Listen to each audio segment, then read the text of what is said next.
By 1914, Europe was separated into multiple sectors.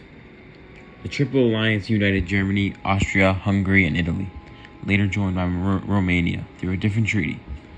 The opposing side was the Triple Entente of France, Russia, and Britain. While France and Russia had a pre-existing treaty, Britain's ties were not as strong based on the Entente. What started as a search for security slowly became a dispute between two rival alliances.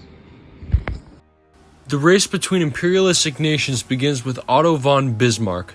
In 1879, the dual alliance with Austria-Hungary was forged, both ensured to protect one another if Russia made attempts at war, and Austria proclaimed neutrality if France struck Germany.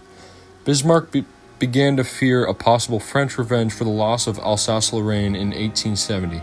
Though the Austrian-Hungary treaty was kept under wraps, many powers suspected it, and eventually other nations looked to alliances to shield themselves. Contrary to prior short-term deals, this pact was permanent, lasting until 1918. Initially, these alliances provided stability. Bismarck even revived the Three Emperors' League in 1881, bringing Germany, Austria, and Russia into a neutrality pact, which kept France isolated. For a time, Germany was both one of two with Austria and one of three with Russia, but the system was fragile. Each side feared encirclement, and as the secret agreements multiplied, suspicion deepened. By the early 1900s, the alliance system that once aimed to prevent war had instead divided Europe into hostile blocs. The danger expanded due to alliances that overlapped with opposing imperialistic countries. Just as China, where the U.S. enforced the open-door policy to prevent any single power from monopolizing trade, alliances in Europe exhibited the same mistrust, cooperation on the surface, but underneath, tension was brewing. Both in Asia and in Europe, powers looked for security, but by doing so, they locked themselves into rivalries that caused compromise to become more difficult and for war to be more likely. To what extent did the alliance system increase the likelihood of war? It increased it considerably.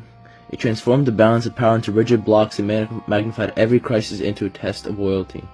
Yet despite this, for decades, it also restrained war from occurring, deterring France and Russia from challenging Germany outright and encouraging cooperation when interests aligned with each other. In the end, though, when pressure mounted in 1914, the same system that once preserved peace ensured that all of Europe will be drawn into conflict. Imperialism and alliances worked together to reshape international relations.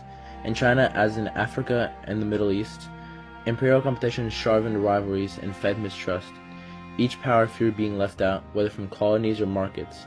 At the same time, in Europe, secret alliances meant that any local crisis risked pulling in multiple powers. Both systems of imperialism abroad and alliances at home made mistrust the default in the world, turning every diplomatic move into a potential threat. This environment, due to all the mistrust and lack of alliance, made war far more likely than peace. Imperialism and alliances may have not guaranteed war, but they built a world where suspicion and rivalry overshadowed cooperation. By 1914, one spark was enough to set the system ablaze. It raises a large question. When nations pursue power through competition and secret agreement, are they securing peace or only postponing an inevitable conflict?